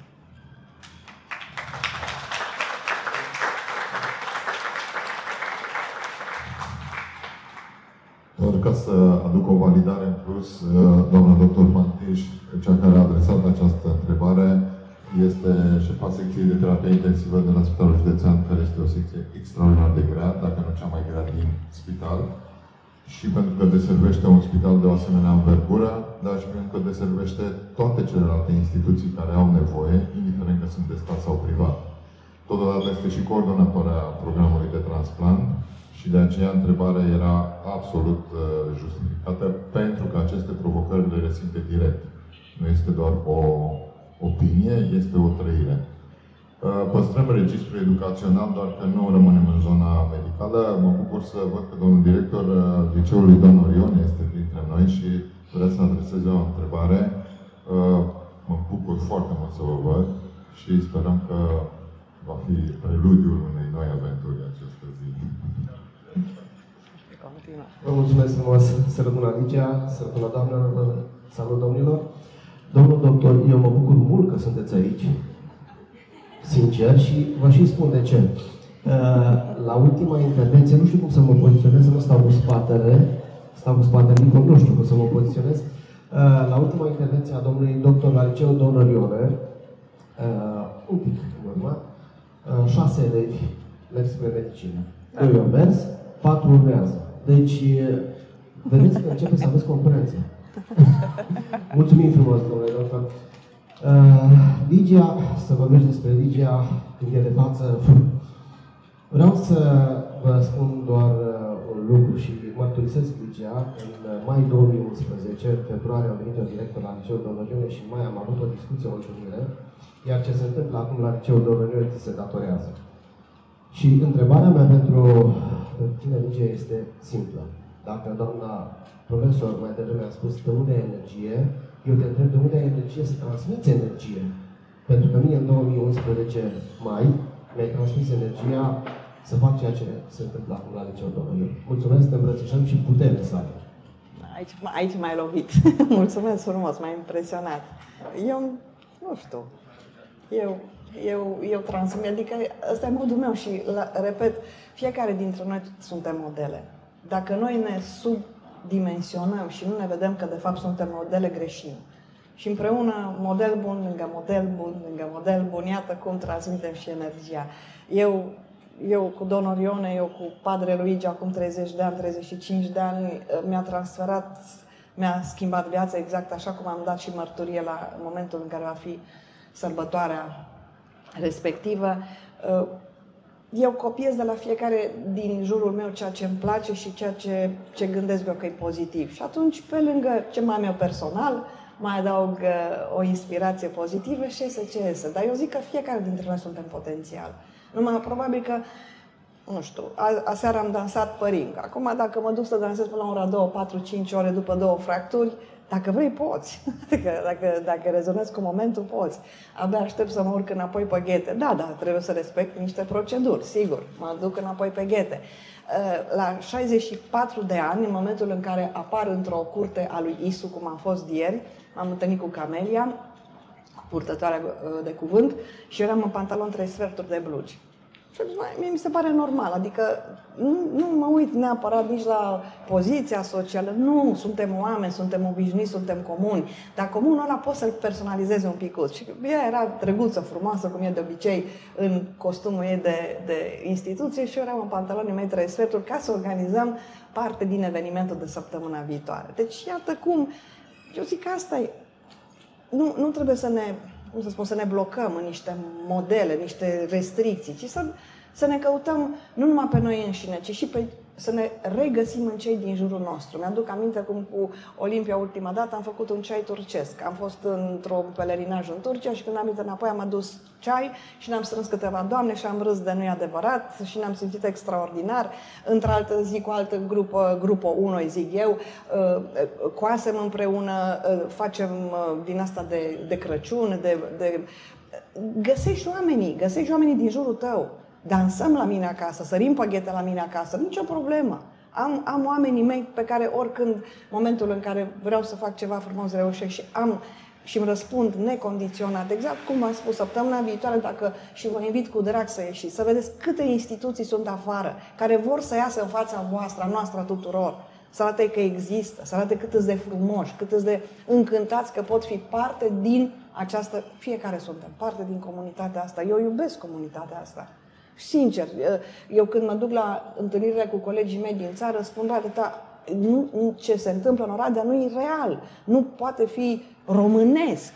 Ba, este românesc, fiindcă noi dovedim că se poate. că nu au capacitatea noastră, că nu au înțelegerea noastră, că nu au conștientizarea și maturitatea noastră. Nu au. Că dacă ar avea-o, ar fi altă situație în țara noastră. Și vreau să vă zic că iubesc România și trăiesc cu speranța că Horațiu cu soția și cu nepotul se vor întoarce în România, fiindcă pentru mine asta este acasă. România și mai ales Oradea și mai ales, așa cum am spus, acolo unde mă regăsesc eu acasă. Frumos. Da. Mă bucur că atât de tânără ai ajuns la această înțelepciune. Mai ai 30-40 de ani și după aceea poate că e bine să transmiți asta mai departe. Energia, în general, reușești să o transmiți dacă receptorul este un activator bun. Energia o ai, ești pregătit să o dăruiești, trebuie receptorul cu care vii în contact să fie capabil să absorbă. Altfel este o pâlnie prea strâmtă și tu doar suferi de stres de subsolicitare. În momentul de față, cred că nu suferi de stresul de subsolicitare. Dimpotrivă, ai un echilibru. Mai avem aici o întrebare. Bună ziua! O cunosc pe Ligia de câțiva ani, suntem colegi la Universitatea din Oradea. Lucrez în alt domeniu, cel al relațiilor internaționale. Admir ceea ce faci în comunitate, dar și în universitatea noastră, de foarte mulți ani. Ești printre acei oameni care te fac să te gândești de fiecare dată: eu cu ce pot ajuta? Cum mă pot implica? Mi se pare un lucru extraordinar. Calitatea ta de profesor, calitatea ta de om, calitatea ta de medic te fac să fii specială și un model pentru noi toți, și pentru colegi, și pentru cei tineri, și pentru cei în vârstă. Aș avea o întrebare pentru tine, pentru posibilii viitori donatori, de ce nu? Care este procedura? La ce anume ar trebui să se gândească un om care își dorește să devină donator? Ce trebuie să facă, concret? La ce să se gândească înainte să vină la laborator? Mulțumesc! Mă duc puțin... Și la ce să nu se gândească? Să rămân pozitiv. Mă duc înapoi la universitate. În evenimentul de sâmbătă, de lanțul ăla pe care doresc să-l fac, am antrenat 5 facultăți. Și întotdeauna gândesc că așa deja am capacitatea de a gândi și știu unde sunt oamenii aia care vor spune da, cu siguranță. Medicina, socio-umanele, GTS-ul, artele. Deci iată că, da, energie o transmis, dar cum spui tu, receptacolul și ăla contează foarte mult.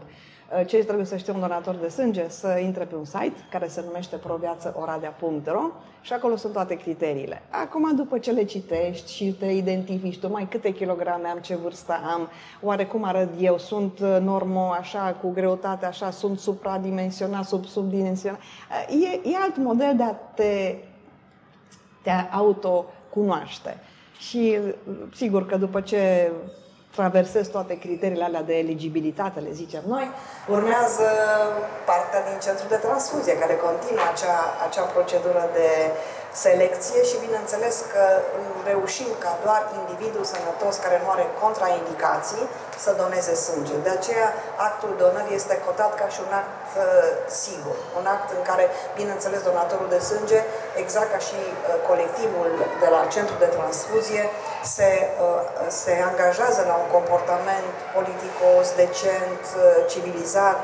Sunt criterii multe, dar toate de bun simț, care selectează cu adevărat individul care dorește să facă acest gest. Deci, site-ul este punctul de pornire.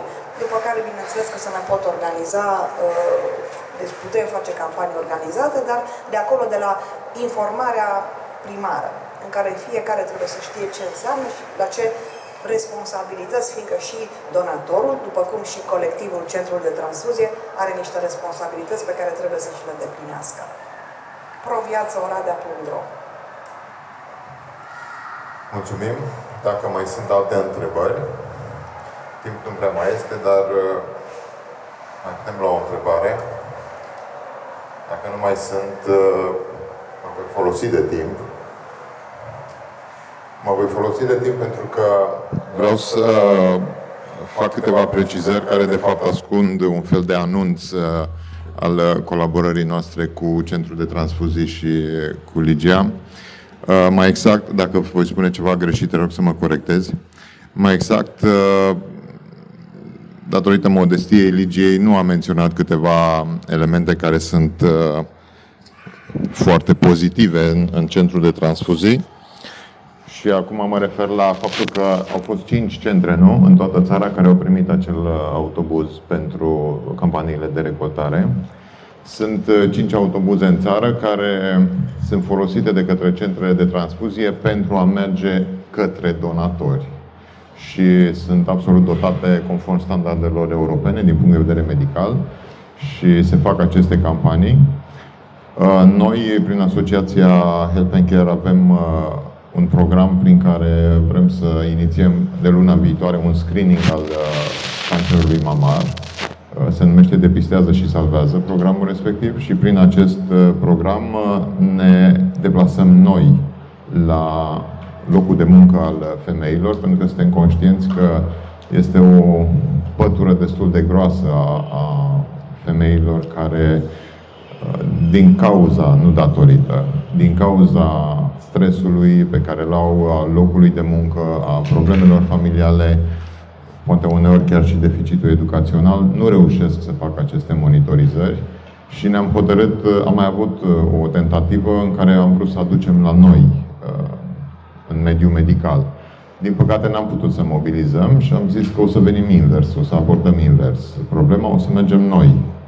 Așa că am construit o echipă, de luna viitoare ne vom deplasa în centre industriale, în centru industrial, la anumite firme care au decis să inițiem această colaborare și vom face acest screening vis-a-vis de prevenția cancerului mamar. Datorită bunăvoinței Ligiei și datorită suportului infrastructurii pe care o are centrul de transfuzii, adică acel autobuz despre care vă vorbeam, care nu se obține doar că dai un telefon, că e 250.000 de euro un astfel de autobuz și, în general, nu prea umblă oamenii cu 250.000 de euro în buzunar. Poate este un autobuz de cumpărat. Și, datorită bunăvoinței ei, vom împrumuta acel autobuz și vom merge împreună promovând atât proiectul nostru, cât și intenția și ideea de a educa omul că e momentul să facă un bine și să doneze sânge.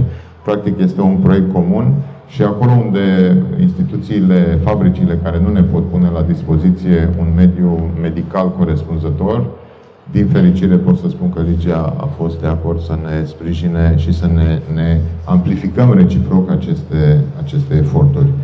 Mai valabil, nu? Că luna trecută am discutat. E alt model de conlucrare. Aici și Moni Boro, Torpeța Boru și are interes pe cancerul de sân. Avem chiar colaborări. Dar ca idee este iarăși o conlucrare în varianta în care putem combina promovarea de donare de sânge, e altă inițiativă locală, da? Cu alte proiecte, tot pentru susținerea sănătății, care ar putea fi complementare și este unul dintre cele mai binevenite, într-adevăr, pentru comunitățile de femei și având în vedere ceea ce se întâmplă în acest moment cu patologia cronică. Trebuie să spun că beneficiarele au acces la acest serviciu 100% gratuit. Pentru ele este gratuit.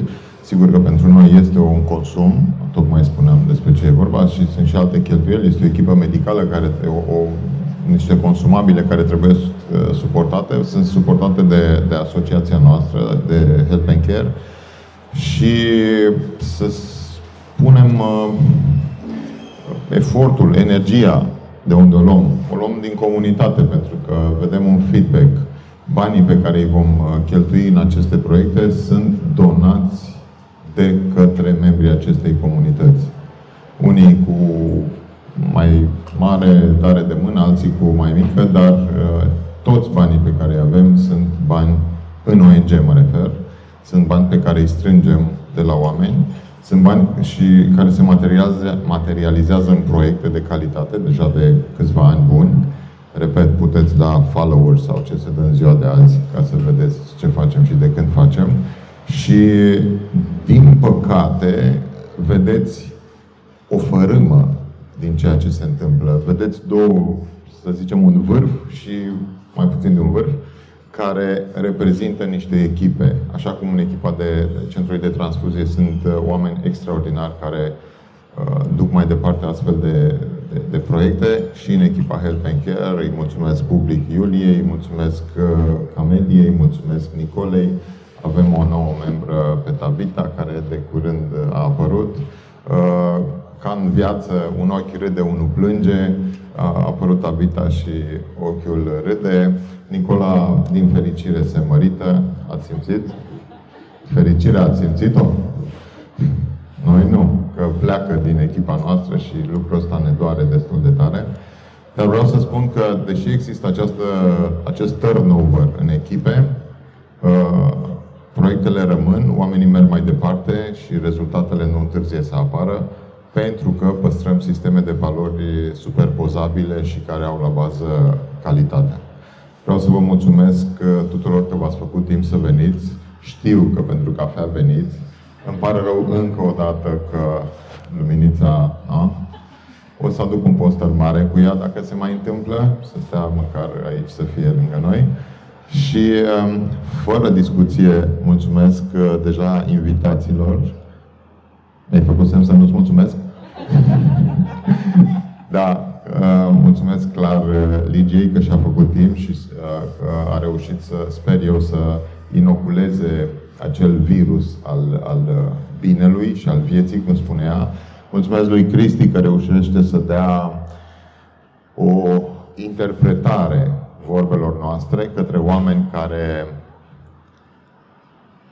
ar trebui să ne trezească și care pe unii dintre noi chiar ne trezesc și care sigur ne dau cu tot o altă interpretare a ceea ce avem și noi, în aroganța noastră, considerăm că ni se cuvine.